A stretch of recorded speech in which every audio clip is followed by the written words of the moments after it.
Myself, Dr. K. Viswanath Allamraju, Institute of Aeronautical Engineering, Dundigal, Hyderabad. In this session, we are going to study what are the prerequisites for bending stresses, or what is the requirement for learning bending stresses. This bending stresses topic is related to the course outcome of apply the knowledge of theories of failure, shear force, and bending moment relations for analyzing the flexural stresses, shear stress distributions, and failure of beam sections. And this bending stresses topic is related to the concept to the Bloom's taxonomy level of apply level. Now here, let us begin the prerequisites. What are the fundamentals required to understand the bending stresses variation across the cross section of beams? Fundamentals required for variation. Fundamentals. What are the fundamentals required for understanding the bending stresses? So here, the fundamentals required for understanding the concepts of bending stress variation is the shear force and bending moment calculations. Shear force and bending moment calculation. Shear force and bending moment calculations. What is the shear force and what is the bending moment? What is the shear force?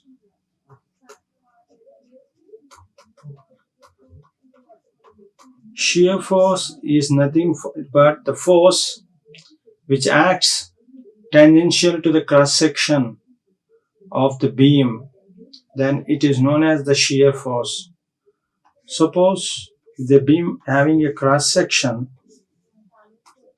and force acted tangentially.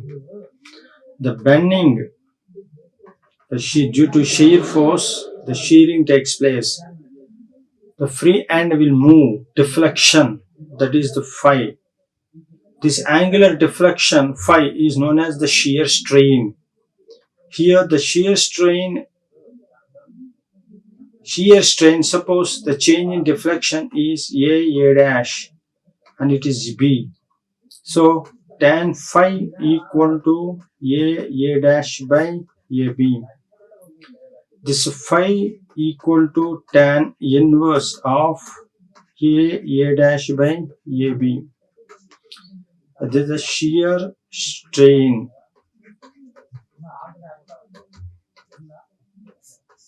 Shear strain. What is the unit of the shear strain here? It is in radians. Now,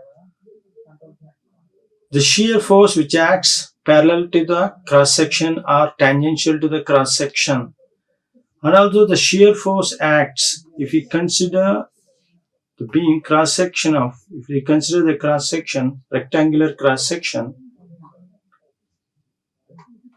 there is sigma x stress acting along about x-axis sigma x and on y-axis sigma y. The tau x it acts. This is tau xy. That is the shear stress in clockwise direction. The shear force caused per unit area, shear force per unit area is known as the shear stress. The shear stress, the direction of the shear stress is the direction of the shear stress. Tau xy equal to tau yx, but I considered here it is I consider tau xy equal to tau yx concept. That's why I made it everywhere. It is the tau xy. This tau xy is known as the shear stress. shear stress. The shear stress acting parallel to the cross section or tangentially. It is tangential cross section. And what is a bending moment? The bending moment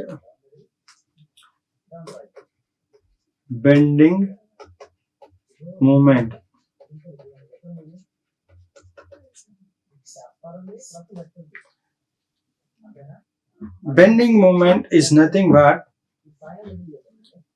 the normal stress or force into times the perpendicular distance that causes the moment. This bending moment means the bending, the force into perpendicular force times the perpendicular distance makes to cause the beam to bend. Then it is known as the bending moment. The bending moment formula is force times perpendicular distance. The unit for bending moment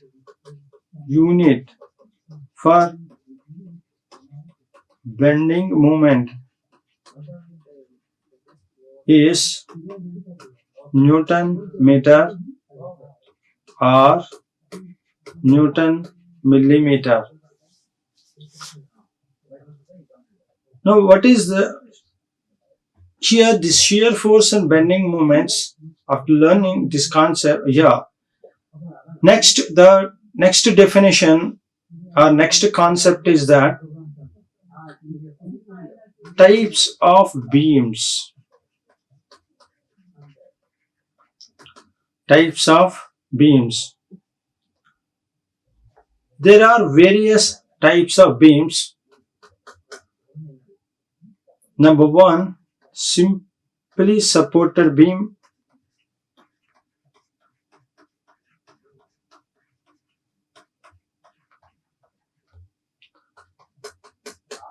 Next one is the cantilever beam.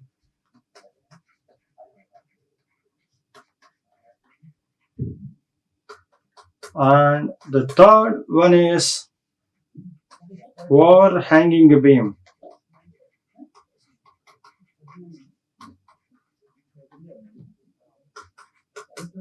Next one is fixed beam.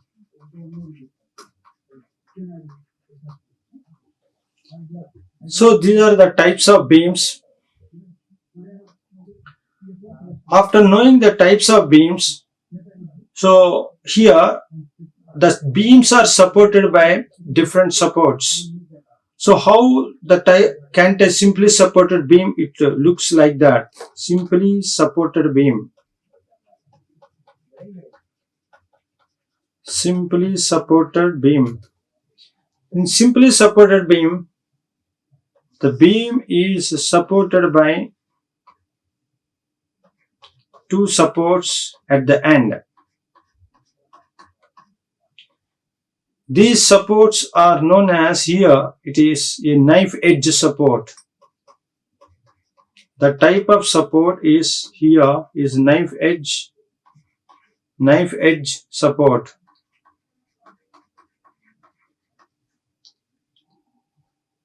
The simply supported beam can also be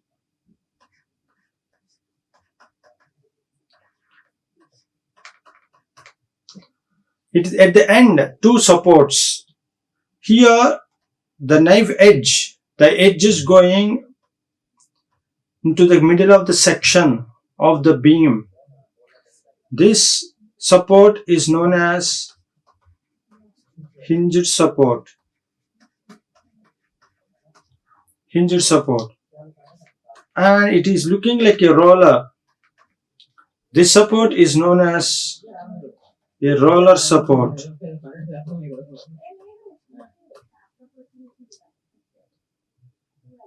So how many reactions to be considered for a knife edge support? and for hinged support and for roller support. For calculating the variation of the shear force and bending moment. Now here it is a knife edge support. For a knife edge support, the number of reactions are to be considered 1. Suppose if it is subjected to the load, that is point load, then the number of reactions is considered is 1, which acts vertically upward. The direction of the reaction is upward direction. And whereas for hinged support, if it is subjected to a point load, the type of reactions, the number of reactions are to be considered 2. One is vertical reaction, another one is horizontal reaction. For a roller support, the number of reactions are considered 1, that is vertical. The direction of the reactions are in vertically upwards. When the point load acts vertically downwards on the beam. Now, this is simply supported beam. As we have studied here, it is knife edge support, and it is here it is the hinged support, and another one is roller support. So these are the 3 types of supports which acts on simply supported beam. Another beam is second beam. The second beam is cantilever beam.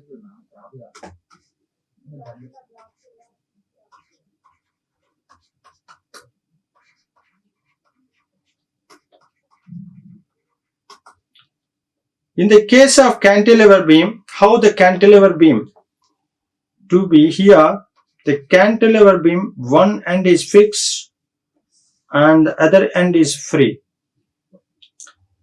The beam cross section can be a rectangle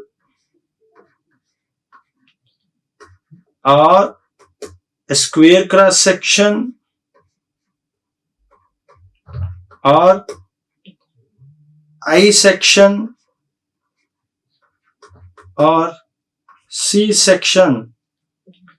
But here we are considering here even the beam can be any one of the section, and based on the support we are going to classify it. Here the cantilever beam having one end is free and another end is fixed. There is no, it is not supported by cantilever beam, is not supported by hinged support or knife edge support, roller support. It is completely fixed. So when it is fixed at one end and free, the beam is having self weight, and if it is subjected to one vertically downwards load, that is the point load W, the number of reactions are to be considered is the number is 3. What are they? One is vertical reaction, another one is horizontal reaction, and it is a couple also act moment M. So these are the 3 types of reactions one has to consider for calculating the shear force and bending moments variation. The third type of beam is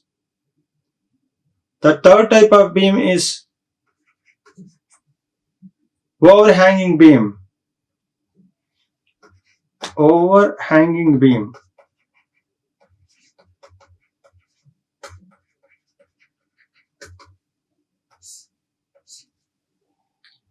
The overhanging beam, a beam is supported by 2 knife edge supports or 1 hinged support, another one is roller support. But here there is a fixed free. After the support there is extension. If suppose if it is subject to weight W, point load, so the beam, the reactions are considered here vertical for knife edge, for it is knife edge support for one vertical reaction. If it is the hinge support, there will be two reactions, and for roller support, one reaction acts vertically upwards. Now here, how can we know the type of overhanging beams? Here the two from support to extension left side, and also roller support to extension to right side, and also it can become on one side. On one side also, if it is left side extension, this is also overhanging beam. And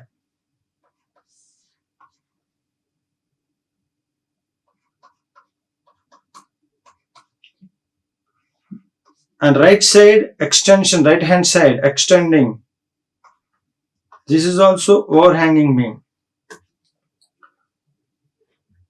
So the loads, here it is acting, we considered only point load. The next type of beam, here it is fixed beam.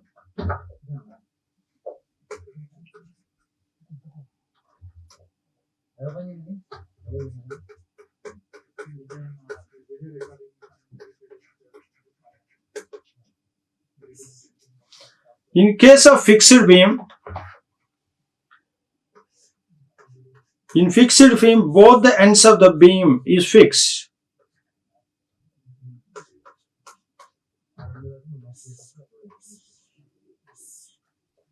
If it is subjected weight point load,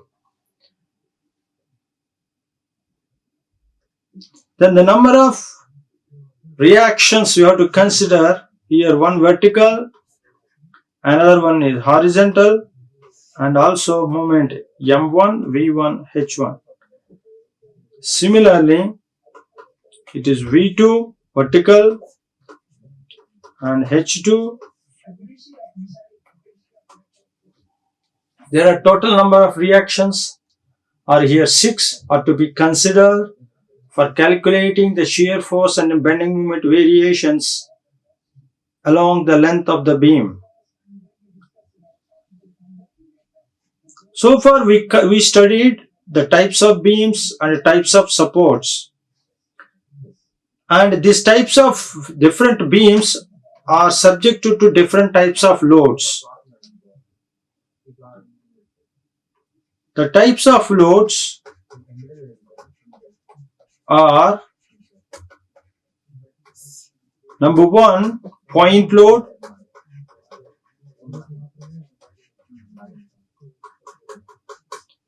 The second type of load is uniformly distributed load.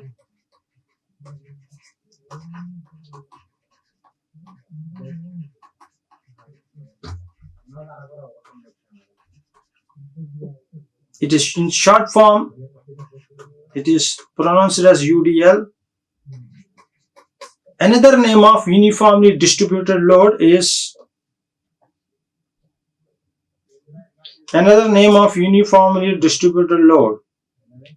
known as rectangular load.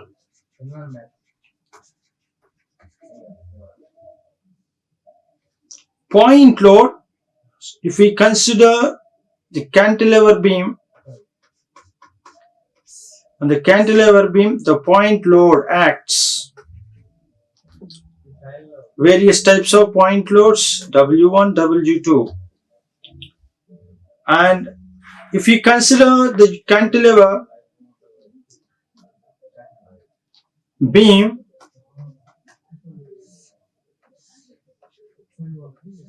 the uniformly distributed load can be considered like this. The symbol, the presentation. This uniformly distributed load, uniformly distributed for a length L. It is known as W Newton per meter. weight is acting per Newton per meter. The third type of load is uniformly varying load.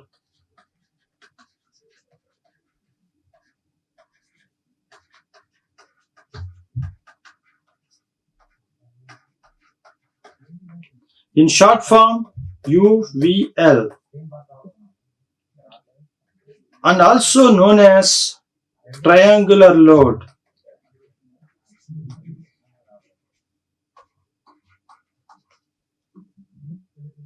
If you consider the cantilever beam,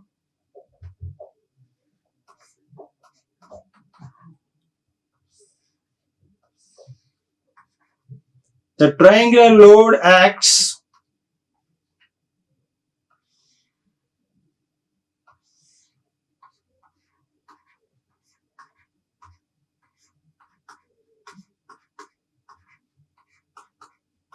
in this manner.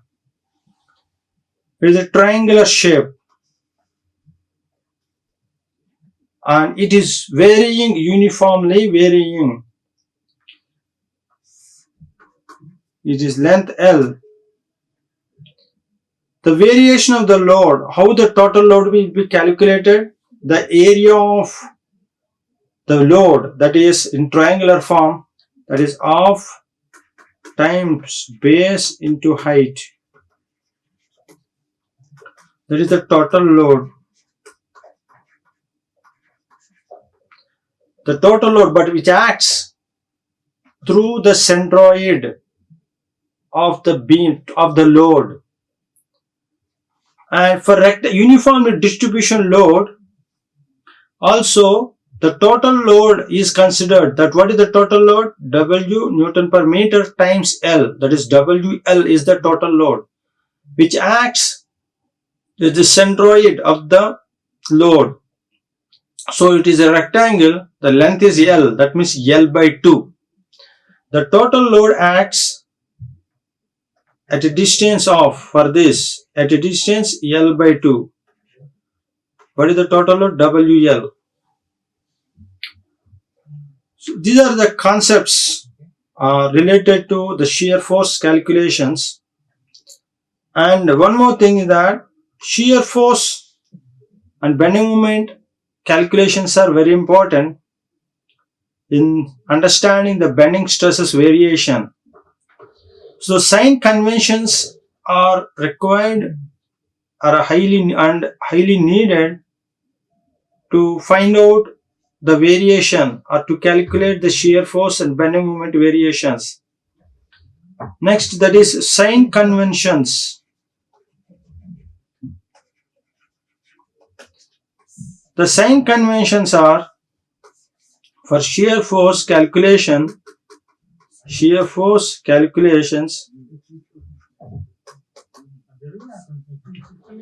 It is in clockwise direction, considered as positive. It is a section of the beam. It is a section plane. And in counterclockwise direction, considered as negative shear force. And bending moment, for bending moment calculations,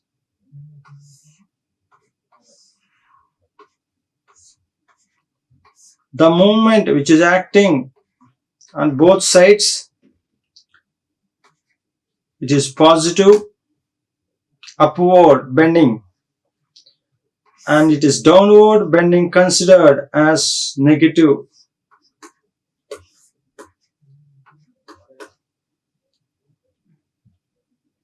Okay. Here, these are the certain bending moment calculations. Why needed all these bending moment calculations? That is force into perpendicular distance we have to calculate.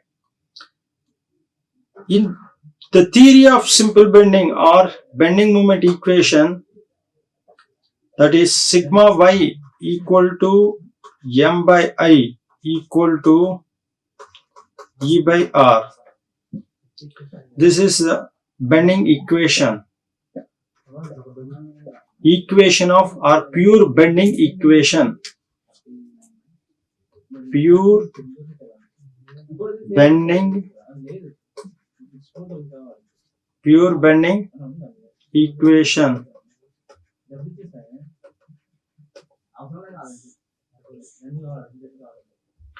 What is sigma? Unit for it is the sigma is the normal stress. Units for sigma is Newton per meter square. Y is the distance from neutral axis to the top layer. Distance from neutral axis.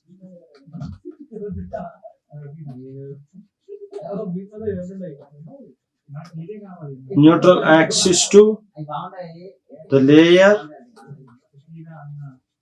where bending moment are going to be calculated. If it is y maximum, that is distance from neutral axis to top layer or bottom layer. M is the bending moment, maximum bending moment.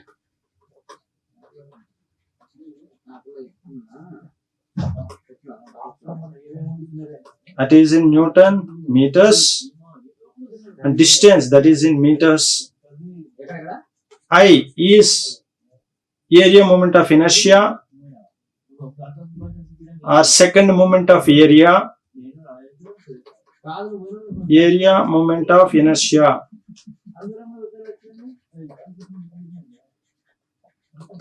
The unit for this is meter per 4. And where E is modulus of elasticity, unit is Newton per square meter.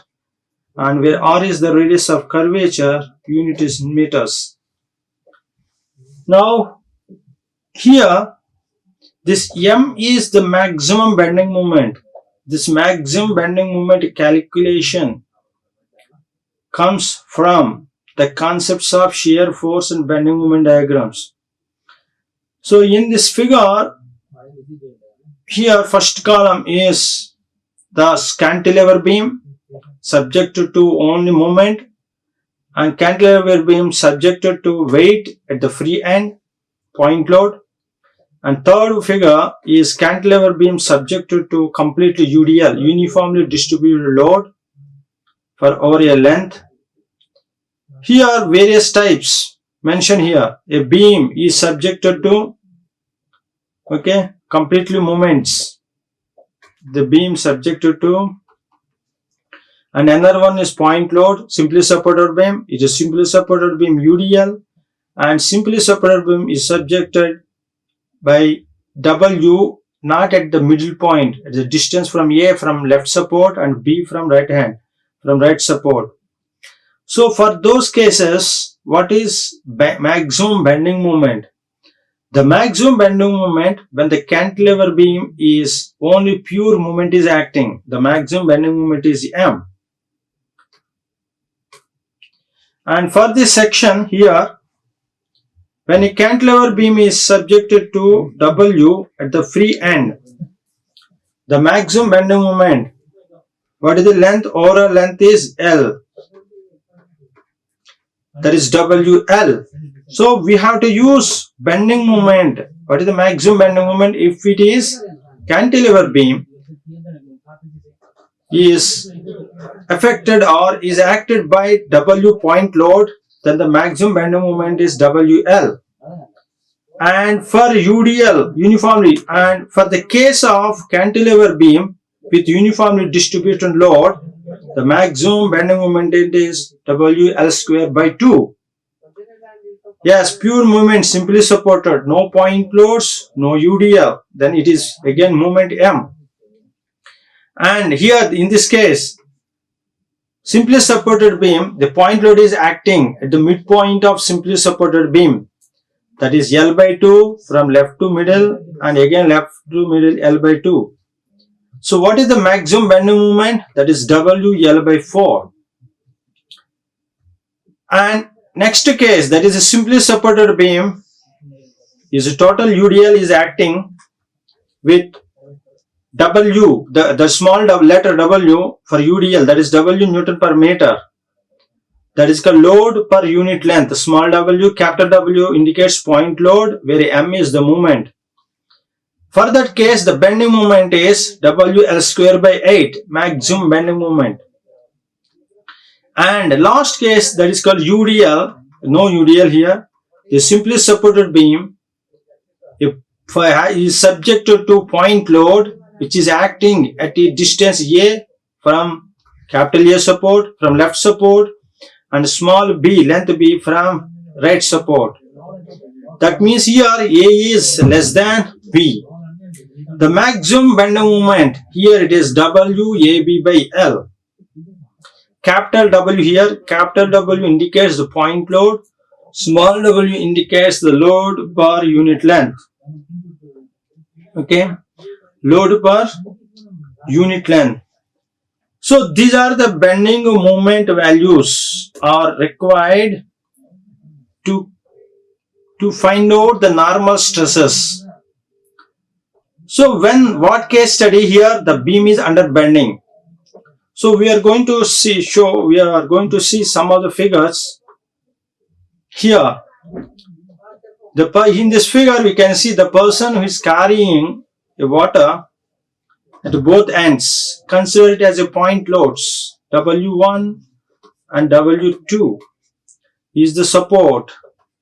P, it is the 3 points bending.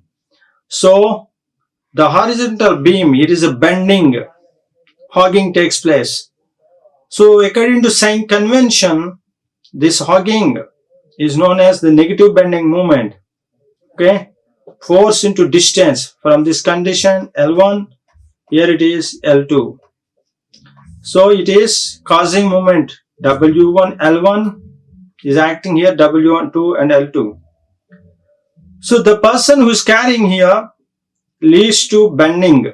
Bending stresses will be developed in the section of the beam. In this section, so not only bending stresses and shear also takes place, the shear stresses also develops. The shear stresses also developed, bending stresses also developed. But here, in order to investigate the bending stress variation, we are going to constrain the shear stress variations and also buckling. So here, one more thing, very important phenomena here. It is supported by another bar, another wooden bar here. Because the more bending stresses increases because of the load acting by the water on both the buckets, it causes the shear stress will be developed and failure takes place. To restrict the failure or to minimize the failure of both due to bending stresses and also due to shear force, there is another beam. It is attached and tied. That beam here it is. This beam supports or increases the strength of the bar 1. Next one here the bending, there is no bending because here this bar, horizontal bar is having enough strength for the load which is acting through the water here carried. So this bar is having sufficient strength. That's why there is no bending completely. But internally bending stresses will be developed. That bending stresses variation we are going to study here by using the pure bending formula, that is sigma by y equal to m by I equal to E by R. Bending stresses and also radius of curvature can be calculated provided if we know the value, this maximum bending moment. This, suppose here the next one, in this figure we can understand weightlifting. He is carrying, is supported here. In this weightlifter, he is carrying the barrel and he kept the hands at equal distance. You can see here. So the barbell we can see here, he holds the barbell with the help of hands, the way he holds it. This is the support weight and also it is weight, but it is supported by the reactions. The weight is acting. Then these are the hands and also another weight. If you draw the shear force and bending moment, the shear force diagram, it may be positive one direction, one end, this end becomes positive and this end becomes negative. But if you draw the bending moment diagram, the bending moment diagram shape comes.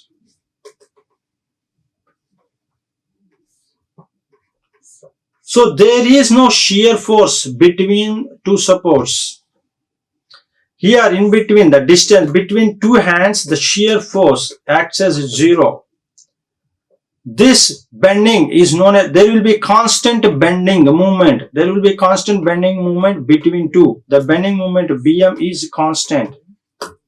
If it varies from one left hand to, from left side to this point, and again from right side to up to this, but the variation of bending movement or bending movement variation is 0 or bending movement is constant between two supports, between two hands.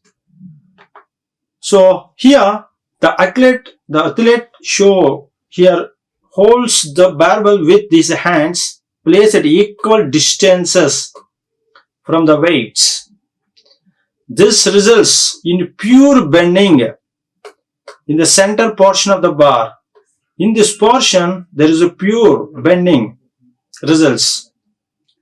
So the normal stresses and the curvature resulting from this pure bending are going to be calculated, are going to be studied.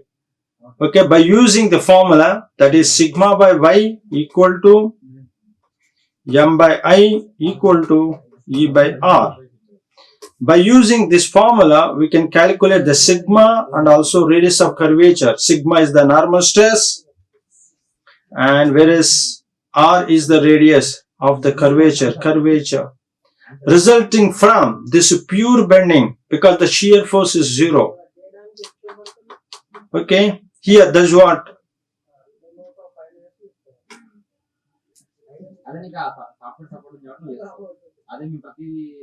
In this weight lift, the way he is carrying equal supports. If it doesn't keep equal, what will happen?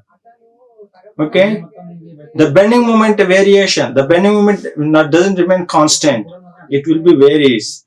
So pure bending takes place between two supports. Pure bending takes place between two supports. That's what here.